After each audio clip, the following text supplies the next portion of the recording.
Shalom, shalom, amada Keilah, amados Sajín, amados Sajayot, bienvenidos. Hoy en esta hermosa tarde nos damos cita en este lugar y con mucha alegría queremos iniciar el segundo libro de la Torah. ¿Y cuál es? El libro de Shemot, el libro del Éxodo. Así que le invito a tener su escritura a la mano, su bloc de notas, por si usted quiere tomar nota de lo que vamos a comentar el día de hoy. Y que bueno, la verdad es una alegría enorme porque vamos a iniciar el segundo libro. Y lo queremos compartir con todos ustedes, al igual que las personas que nos escuchan, también los que puedan acompañarnos, bienvenidos. En verdad, mandamos bendición grande, Gadol, para las personas que nos escuchan a través de los medios de internet. Personas que están aquí en nuestra localidad, en el interior de la República y más allá de las fronteras a nivel internacional. Damos toda rabá a nuestro Abba Padre por su vida, que Él sea bendiciéndole, guardándole y protegiéndole. Si desea usted oración, ministración, para alguna situación que usted cuente, ya sea familiar, de salud, por favor háganoslo saber. Déjeme un mensajito aquí abajo y con gusto me comunicaré a la brevedad con usted para que oremos juntos a nuestro Abacadosh. Antes de comenzar, mis amados hermanos y hermanas, los invito a que me acompañen. Vamos al primer libro de los Ketubín, de los escritos, donde se encuentra los salmos, y vamos a ir al Teilín número 2, al salmo número 2, que esto pues nos sirve de mucha bendición, de mucha bendición para el estudio que vamos a llevar. Y con el permiso de Akadosh Baruj Hu, decimos, como dice el salmo número 2, ¿por qué se amotinan las naciones y los pueblos fraguan planes vanos? Se levantan los reyes de la tierra y conspiran los príncipes unidos contra Yahweh y contra su ungido. Rompamos sus coyundas, quitémonos sus cuerdas. El que está entronizado en el cielo se ríe. Yahweh se burla de ellos. Entonces les habla en su ira, en su indignación los aterroriza. Yo he instalado a mi rey en Sión, mi monte sagrado. Voy a proclamar el decreto de Yahweh. Él me dijo, tú eres mi hijo, yo te he procreado hoy. Pídemelo y te daré por herencia las naciones, por propiedad los confines de la tierra. En el verso 9 dice, los destrozarás con cetro de hierro, los quebrarás como vasija de barro. Así que ahora, reyes, sean prudentes, acepten corrección, gobernantes de la tierra. Sírvanle a Yahweh con respeto, alégrense con reverencia, honren al hijo, no sea que él se enoje y perezcan ustedes en el camino. Al encenderse su ira, en un momento felices, todos los que en él se refugian. Amén. Aleluya. Bueno, el título, amados hermanos, con el que vamos a iniciar este ensayo es La libertad de la tierra de Misraim, libres de Egipto. ¿Sí? Amén. Bueno, pues iniciamos entonces el prefacio a lo que es el libro del Éxodo, el libro de Shemot. Bueno, vamos a ver lo que dice aquí. Y yo le pido que por favor me ayude. Vamos a darle lectura a la escritura como está aquí. Y bueno, apóyeme, vamos al libro del Éxodo, vamos todos para allá. Y vamos a dar aquí lectura. Acompáñeme al verso 3, vamos a ir al capítulo 3, vamos todos ahí, vamos a situarnos ahí, en el 3:7, y vamos a ver lo que dice aquí. Lo vamos a leer en dos escrituras diferentes. Dice el libro del Éxodo, el libro de Shemot, capítulo 3, verso 7, dice, y Yahweh continuó, he notado bien los aprietos de mi pueblo en Misraim. Cuando dice Misraim se refiere a la tierra de Egipto. Y he prestado atención a su clamor a causa de sus capataces. Así estoy al tanto de sus sufrimientos. En el verso 8 dice, y he bajado a rescatarlos de los mistritas y a sacarlos de esa tierra para llevarlos a una tierra buena y espaciosa, una tierra que fluye leche y miel, la región de los kenanitas, los hititas, los emoritas, los perecitas, los hivitas y los jebusitas. En el verso 9 dice: ahora el clamor de los israelitas ha llegado a mí, además he visto cómo los mistritas los oprimen. Por lo tanto, ven que te voy a enviar donde el Parot, donde el faraón, y tú libertarás a mi pueblo, los israelitas, de la tierra de Misraim, de la tierra de Egipto. Vemos aquí también que en otra escritura dice: dijo luego Yahweh, bien he visto la aflicción de mi pueblo que está en Egipto y he oído su clamor a causa de sus exactores, pues he conocido sus angustias. Vamos a ver aquí la importancia de entender por qué en muchas ocasiones es necesario que Hashem provea de un libertador, de alguien que traiga esa palabra de aliento, esas acciones que puedan que el ser humano crezca más su fe, ¿sí?, hacia el Todopoderoso, hacia el Creador de todo, el Boreolán. Y veamos bien, no hay nada más emocionante, no hay nada más hermoso, o no hay nada más que le pueda traer paz al ser humano cuando está viviendo la opresión por medio de un mal gobernante, el saber que está muy cerca un libertador. Si observamos en épocas anteriores, en América del Sur se celebra todavía ¿a quién? ¿Sí? ¿A quién se recuerda? A Simón Bolívar. Los cubanos, ¿sí?, tienen a José Martí. La India, ¿sí?, llamó a un hombre pequeño que para muchos era insignificante. Él era conocido como ¿quién? Como Gandhi, Mahatma. ¿Sí? Porque ellos, los que mencioné en este momento, fueron o tuvieron la misión de llevar cada quien a su pueblo. ¿A dónde? A la libertad. Para el pueblo hebreo hubo un libertador Gadol, un libertador grande, y él fue Moshe, quien logró todo lo que los nombrados anteriormente lograron, pero este fue antes de ellos y lo que hizo fue mucho más grande. En el Tanakh, la Biblia dedica una octava parte de sus páginas a la historia del tiempo de Moshe. En otras palabras, Moisés, una cantidad de material equivalente a 2/3 de lo que se podría mencionar en el conocido como Nuevo Testamento.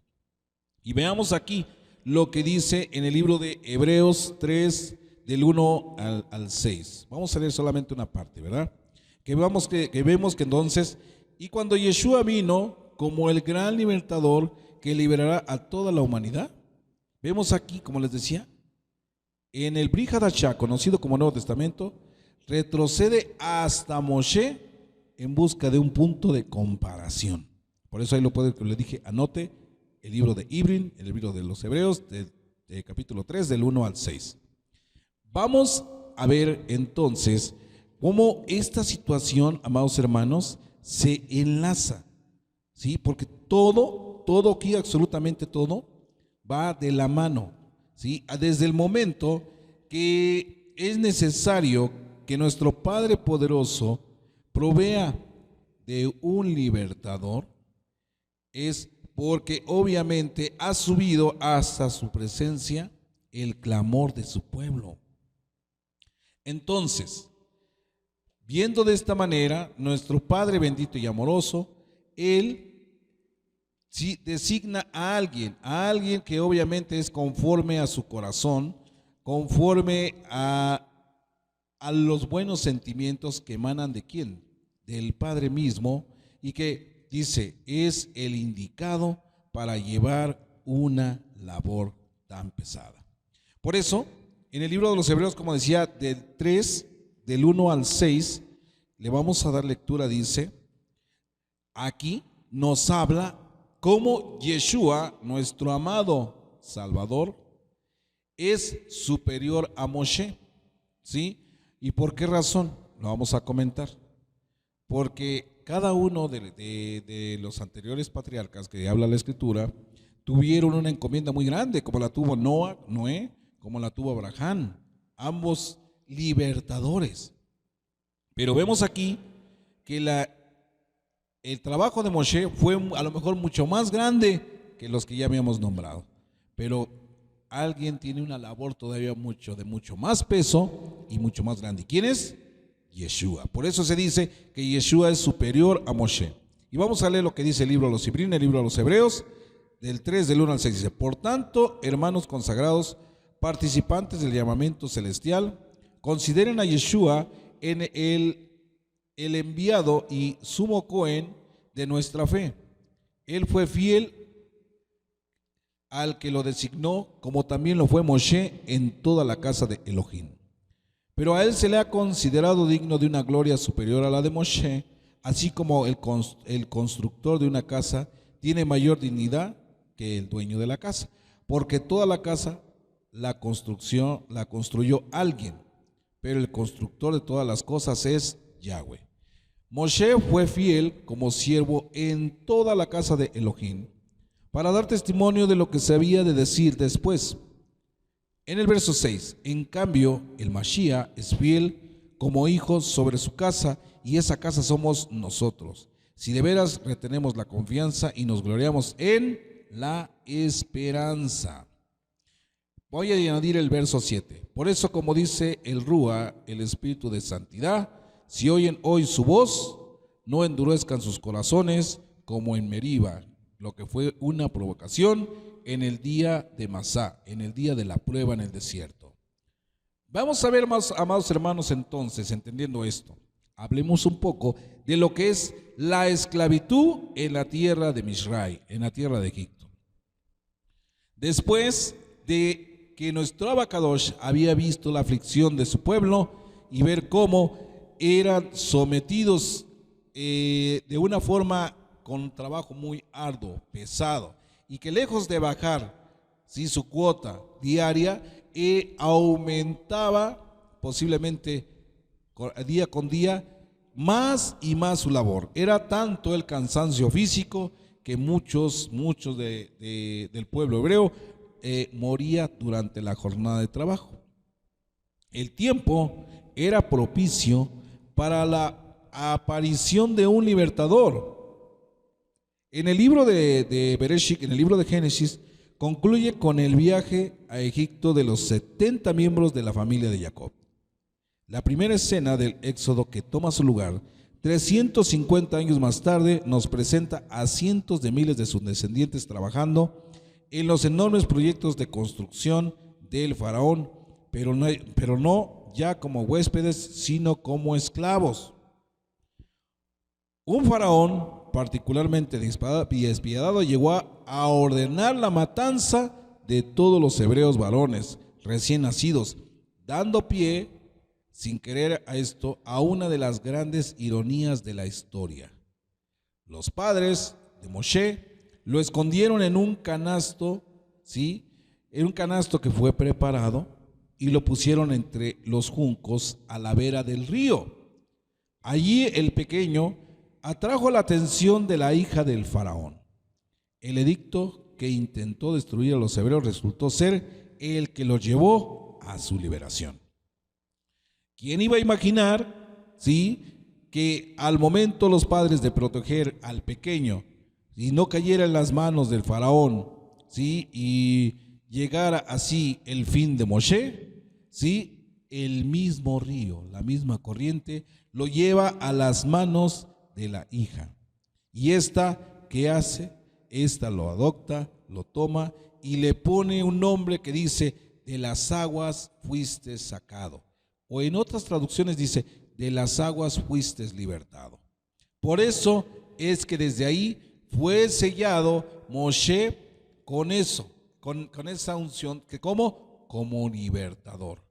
Porque así fue, de las mismas aguas él fue liberado. Fue adoptado en el palacio. Moisés recibió el beneficio de una educación de primer nivel. ya que estaba en el palacio real, ¿sí? Su educación, obviamente, fue la de como de cualquier niño egipcio, ¿sí? Había tanto de lo que había que aprender e incluso el tipo de alimentación que llevaba el pueblo egipcio. Muy diferente, obviamente, a la educación hebraica. En otra sorprendente ironía, la hija del faraón entregó a Moshe a su verdadera madre. ¿Para qué? Para que lo criara. ¿Por qué? Porque su hermana sí fue avisada por su madre, le dijo: ve y fíjate, por favor, que donde lo lleve la corriente sea un lugar donde no haya peligro. Entonces, al ver eso, y cuando fue rescatado Moshe, que dice que lo primero que pensó la hija del faraón: viene cubierto con ropas hebreas. Estos son los colores hebreos. Aquí el problema es cómo lo voy a alimentar. Y ahí es cuando entra su hermana y dice: yo puedo conseguir a alguien. ¿Para qué? Para que alimente al pequeño. Y se le dio entonces la indicación de que consiguiera entonces quién podría alimentar al pequeño. Entonces, ¿por qué no pudo ser que Moshe fuera alimentado por alguien del pueblo egipcio? Obviamente sería descubierto y esto se le daría parte al faraón. Entonces, ¿qué hicieron? Su hermana llevó a su verdadera madre para que lo criara. Y obviamente iba a recibir el mejor de los cuidados. ¿Por qué? Porque estábamos hablando de su hijo.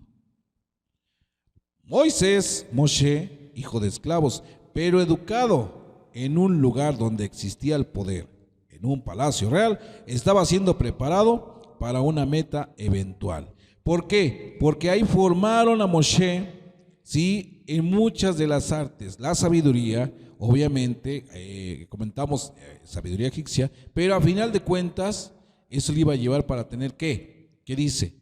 Tener un criterio propio. Lo forjaron también como un buen soldado.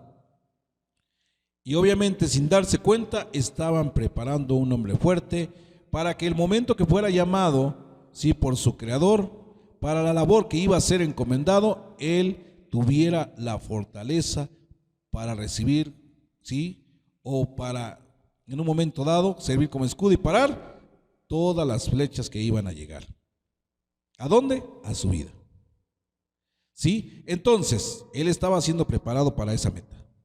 ¿Y cuál? Porque más adelante lo que él iba a hacer era forjar una nación a partir de un pueblo desorganizado donde solamente se les consideraba esclavos cautivos.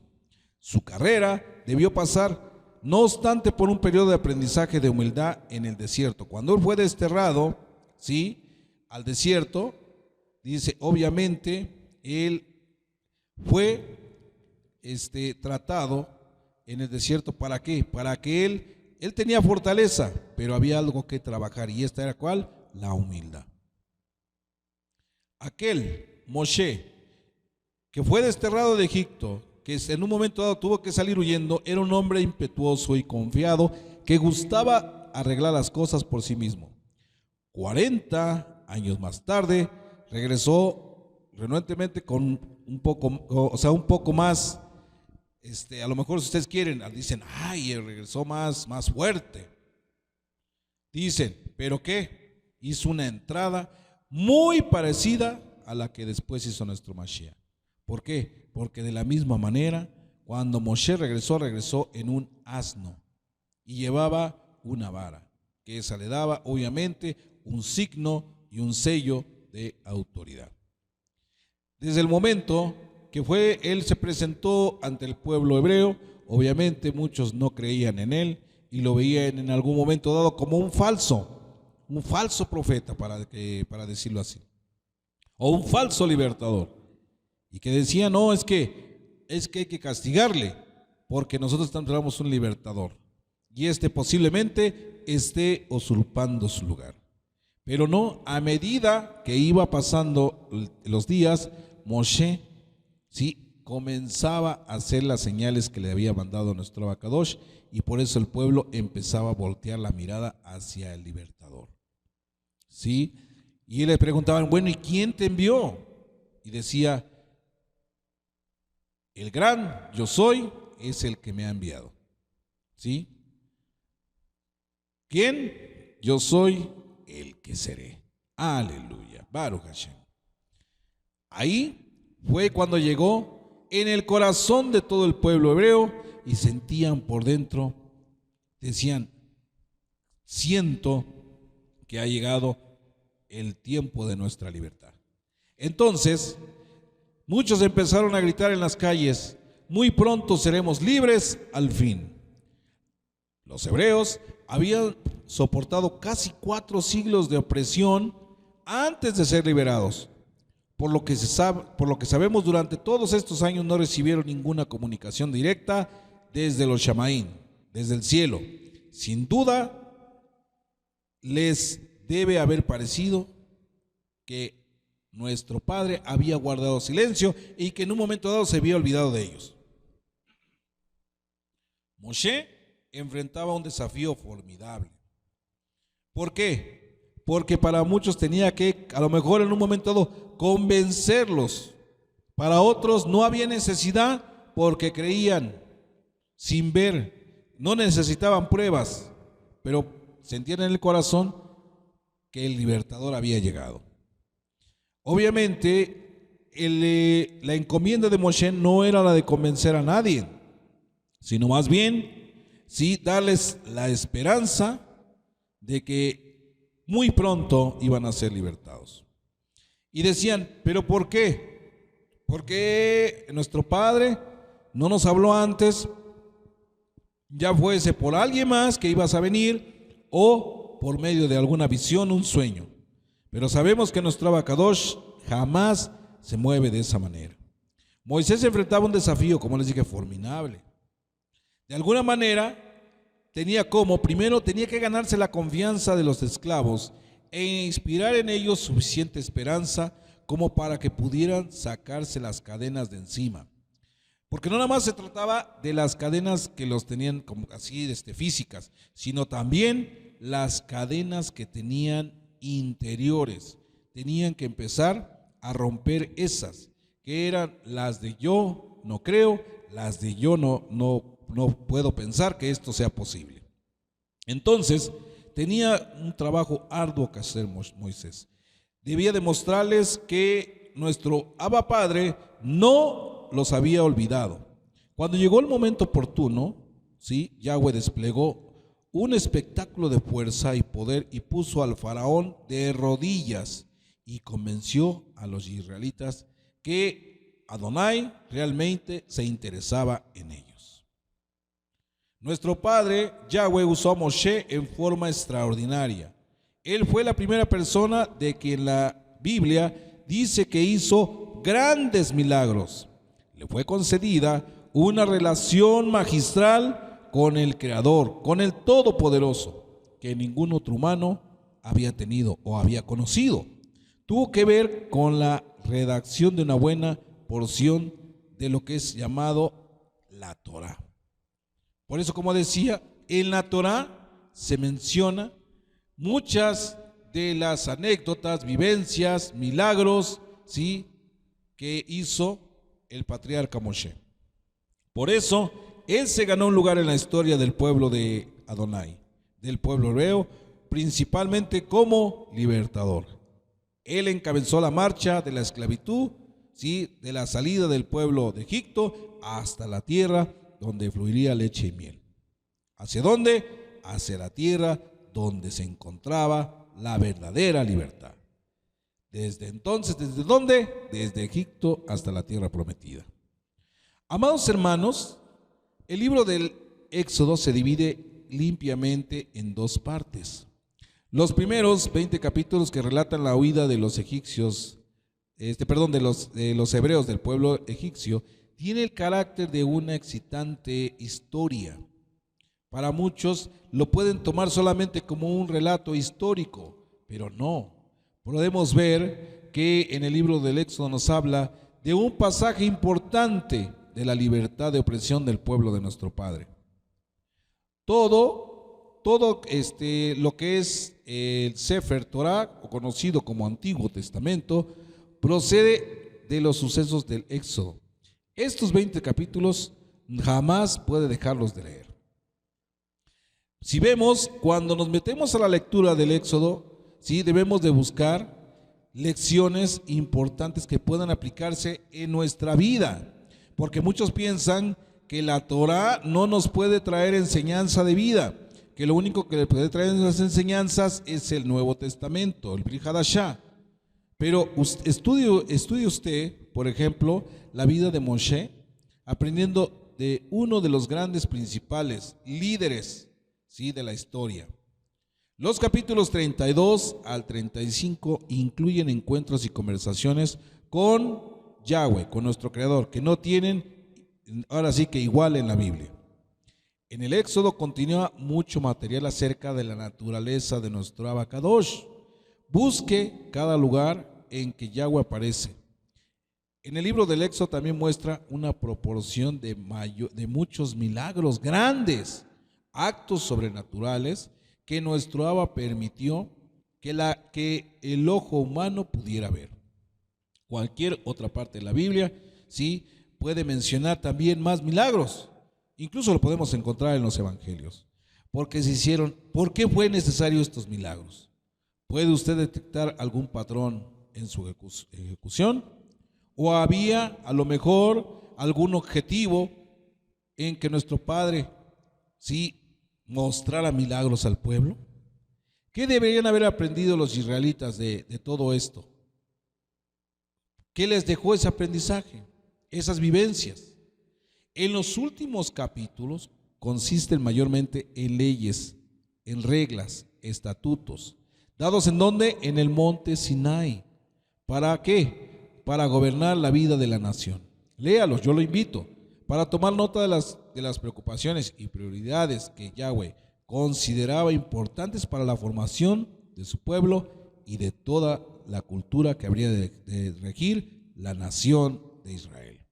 Las instrucciones aparecen generalmente agrupadas y abarcan todas las áreas de la vida. Por ejemplo, tome nota. Número 1, encontramos que reglas morales tales como los 10 mandamientos. El punto número 2, las reglas civiles y sociales muy parecidas a un código civil. El número 3, reglas religiosas y ceremoniales para el pueblo del Eterno. Lea cómo esto, lejos de ser algo que esclavice al pueblo del Eterno, más bien se convierte en una biblioteca hermosa donde podemos aprender acerca de las leyes. Yo sé que muchos van a decir, es que nosotros ya no vivimos bajo la ley, sino vivimos bajo la gracia. Pues yo le explico, primeramente explíqueme qué es la gracia y ya después me habla de la ley.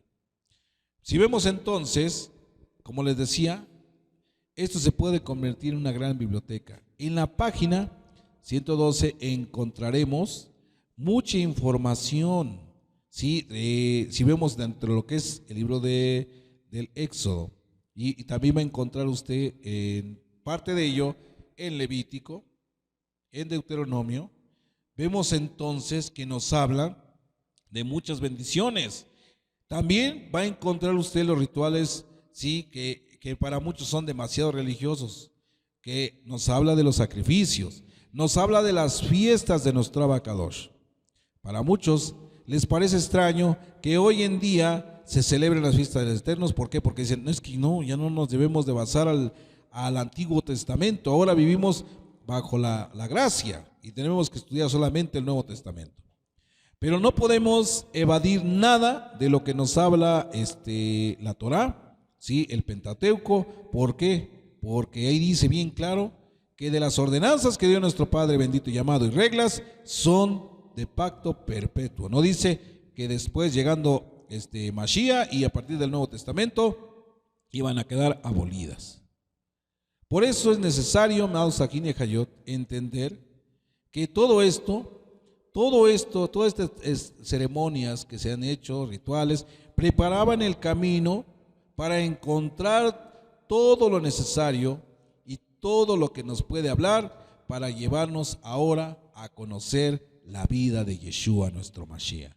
Un ejemplo mencionable es el de Pesach, la fiesta de Pesach.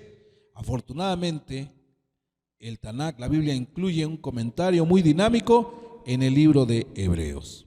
Vea especialmente Hebreos 7, verso 10. Este libro, en verdad que es el libro del Éxodo, debe ser leído en forma paralela con el Éxodo. Ahí usted, ahora sí que de una se va a pasar de nueva cuenta a la otra, ¿sí? Entonces, vamos a ver aquí. ¿Por qué? Porque incluyendo, por ejemplo, el libro de Génesis, el libro del Éxodo, ¿sí? Unidos los tres con lo que le siguen, que va a venir en una forma aleatoria, con lo que puede llevarnos a conectarnos con el Brit Hadashah, el Nuevo Testamento, nos vamos a encontrar cómo existe una relación maravillosa, ¿sí? Y que usted le puede ser para mejor entendimiento, mis amados hermanos. Yo le invito entonces a que se dé a la tarea de ir leyendo poco a poco cada uno de lo que es el libro del Shemot. Para mí sería lo más recomendable que usted lo lea según cómo va la parasha, pero si no, lea por día, sí, del capítulo 1, donde nos habla la aflicción de los israelitas en Egipto, y así se puede ir usted hasta el verso 3, y al siguiente día leer el verso 4 al 6, y así sucesivamente, para que vaya entendiendo más acerca del libro del Éxodo. Amados Sajín y Hayot, en verdad es un gusto poder compartir con ustedes este tiempo. Yo espero que esto sea de bastante verajá, de bastante bendición a su vida. Y como le dije, si es de bendición para usted y los suyos, ayúdenos a compartir. ¿Sí? ¿Para qué? Para que el mensaje de la Torah se difunda. Visite nuestros canales, Keilah Internacional Emanuel Oficial en YouTube, también nuestro canal Teilín 121 en YouTube y la página oficial del mismo nombre. ¿Sí? Queda a sus órdenes para cualquier comentario. Obviamente le pedimos que sea respetuoso, un comentario que edifique y que no solamente venga a quitar lo bonito de este estudio. Sí, así lo agradecemos todo esto en el Shem poderoso de Yeshua HaMashiach, y que sea usted teniendo una tarde muy pero muy bendecida. Y recuerde, la Torah es vida y el saber fortalece. Aleluya. Shalom, Ubrahot. Buenas y dulces. Kol tu. Amén.